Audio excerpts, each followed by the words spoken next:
ډېر شکرګزار یو ملک صاحب د طرفه اسلام بهادر صاحب دی مولانا صاحب دی زموږ سره حال دی او سهیل اکبر دی زه به خو ستا ډېره شکریا ادا کوم چې تاسو موږ له چې کوم دی نو دومره ټیم راکړو قیمتي ټیم راکړو موږ یقیني خبره کوو قابل صاحب چې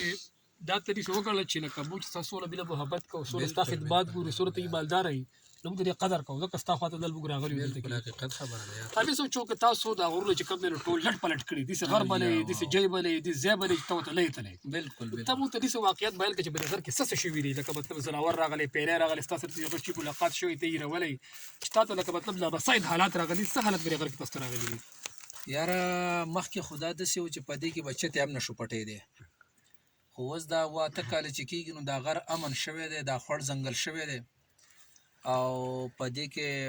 مخکې نه شادوګان پکې لږ کم کوزو خو اوس سیوا شوي دي تعداد یې تقریبا 100 150 200 ته رسېدلی دی په دې ایریا باندې په دې ایریا باندې په دې نږدې ګړنګانو کې نو په دې کې چې کوم دی نو دغه شادوګان شوي دي بیا د هغې نه علاوه ګیدړ چې کوم وو نو دا به چېرته په دې لرې علاقو کې به وو ښکته به نه راتله اوس زموږ د کورونو خواوشاوته چې کوم دی نو د دې ګیدړو په دې ځنګلو په دې بوټو کې سیلونه ګرځي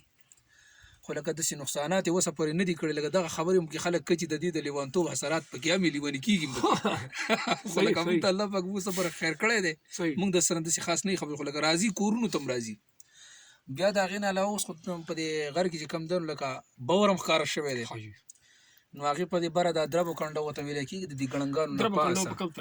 دغه قبلې لاس ته پورته او دا مخامخ تور ګړنګان چې ښکاري د دې په سر باندې لکه ډنګر منګري مات کړي بلک ستاسو پرې کوم ځای دی لغه باندې زمونږ خو دې طرف ته چې دی دا غجای نه خوا دی غون او اوس به دغه د موږ سر چې کوم سر چې ښکاري لکه په دې غره کې زه به دا ووایم چې ډېر لوی غر او ډېره غټه حصه د دې فرمان دی او نور خو بیا د دې خلکو د هغې په نسبت باندې داسې لکه د دې په هغه حصې په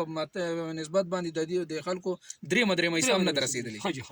او ډېر غر چې کوم دی نو لکه د دې فرمان دی نو هغه باور داسې شی کړی دی چې خانه په دغه بر ځای کې چې کوم دی نو لکه ډنګرې مات کړي دي توکل ماما یو غوای خوړلی دی هغه طرف ته دی بس د سر غاړې ته غوای رزغلولي دي او دې طرف ته بیا ماتې کړي دي دغه یو څو کارکردګیانې چې کوم دي دا زموږ د مخکې تېرې شوي دي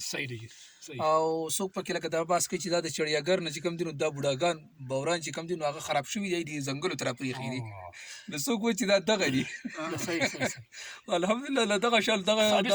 ځناورو تعداد پکې ډېر زیات روان دی تاسو داسې په خپله برای راست داسې لیدلي دي مطلب دا چې په خپلو سترګو تاسو مقابله شوي یا مطلب ته پټ شوی یاره راغلي دي دې کې داسې ځناور دي د ګیدړو پته ور دي لګړ بګړ ورته وایي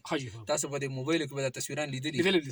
یاره دا شی نه راغلي یو ځای کې را باندې یو سیل راغلی و اته 9 لسو پورې و او بیا تې زه یوې ونې ته وختمه هغه پورې په ونه کې زه ناست وم چې دغه لګړ بګړ یو بیا دغه ځګي نه رسخه شو نو زه د هغې نه بعد رالم راکوشم چې دا ونه زما خواته نه نو زما د سر خاطره وه او نو دغه یوه حادثه په ما باندې هم تېره شوې ده چونکې حامل صاحب څه اوس ملکه ټیم لیست ته دومره زیات دا وخت هم دی خیر دی تپوس به دې کوو دا اوس چې دا غواګانې ماتې کړي دي که نه د دغه د توکل دغه څونه وخت وشو د دې تقریبا دغه دومره وخت نه ده شوی یا 2 کاله یا یو نیم کال داسې خواوشاو شوی دی او هغه خو لکه دا ځناور به د ورځې هم دلته ښکاره کېدی خو دلته زموږ په دې علاقه کې لږ د اوبو کمود دی دلته نو د دې وجې نه هغه د ورځې چې کوم دی نو په دې ځنګلو کې بیا د شپې په حالاتو کې دا بیا دلته زموږ د خوړونو ته هم راکوزېږي اوبو له دې ښکته خوړ ته راځي زموږ د غار کې برې چینې نشته دی ځنګلات ډېر دي خو اوبه پکې بیا لاندې اوبو له راکوزېږي بیا لاندې اوبو له راځي تاسو چې د شپې ویده کېږي مطلب څه خطره در سره مطلب سرالی شي مطلب یاره مونږ بالکل دا خو چې کوم دی نو ورونو ته چې کوم دی مونږ ورونه را بند کړو شاته ورته سپایې کې ودرو د دې غټو ځناورو ډېره غټه خطره ده مونږ ته نو سهار چې مونږ راپاڅو نو زمونږ په دې کورونو په دې کوټو د شاوته او کوټو مخې ته لکه د دې منډونه لګېدلي دي او دغه شی خپل کوشش کړی خو لکه مونږ داسې کې چې دننه مونږ ته سپایې کې کوټو ته ورونو ته مطلب دا نه چې څنګه به خواب بوز وشي بس هوټل بوز وشي بیا به دلته حالات بالکل لکه تاسو کور نه بیا خو د هغې نه بعد چې کوم دی نو لکه زمونږ کس ته مونږ د اډر دی چې هغه بار به بیا نه پاتې کېږي د مازدیګر بانک نه به مخکې به دا ځان کور ته راسئ او چې ماښام اذانونه ووایي نو بیا به د ګیټ نه دننه وپار کوي د ګیټ نه بار به بیا بس ځای کوشش کوئ چې تاسو محفوظ یې بس الله دې ښایسته من روان دی د دې غر ډیره ښکلا جوړه شوې ده نښترګي روان شوي دي داسې کې خونان شوي دي سیړۍ پکښې هغه بوټي شوي دي چې دا د نن نه یو څو کاله مخکې به د مشرانو کیسې 17 سال مخکې چې کوم د دې غر بالکل لکه بلدکار شو اوس په دې نن سبا حالات کې چې کم دي نو لکه هغې حالات ته دا غر رارسېدلی پخوانو خلکو به قیسې کولې موږ به وي دا خلک څه وایي دلته ننګوړي څه کول دلته سیړۍ څه کول دلته نښتر څه کول اوس موږ ولیدل هغه شی را روان شو ځکه چې هغه زیله پاتې شوی اوس راوختله دا د څو کالونو دا د سارو مارو د وجې نه دا نه راوچتېده اوس هغه امن او هغه شان ځنګلې شروع شوي ټیک ټیک ټیک ټیک ټیک صحیح صحیح دی ملک صاحب د خالد صاحب څخه ډېره مزه کېده نه مو ملاقات کېږي نه به خیر دی یو کوېسچن بل وکړم لکه په ده باندې لکه په دې غر کې دی خو دلته ډېر وخت وشو شپږ اته لس کاله داسې شوي دي غالبا داسې حالات په دې چېرته د یېرې حالات یې یېرېدلې دی څه پې راغلي دي چې هغه مونږ ته بیان کړي یاره راغلي دي په دې وړاندې ورځو کې داسې په دې کوټې په سر صغربا وشوه نو ما وی چې دا به یا باور راغلی یا به لګړ بګړ راغلي لکه د ځناورو نه دا غر ډک دی صحیح نو ما داسې مې طریقه جوړه کړه چې داسې په یرزړې داسې غلې غوندې دیوال ته مې سر راښکاره کړو نو هغه د دې کلي یو زموږ په دې علاقه کې یو کس دی د هغې خر و هغه راغلی و هغه به پاکوټر غښتو هغه به هغې جوړه کړې وه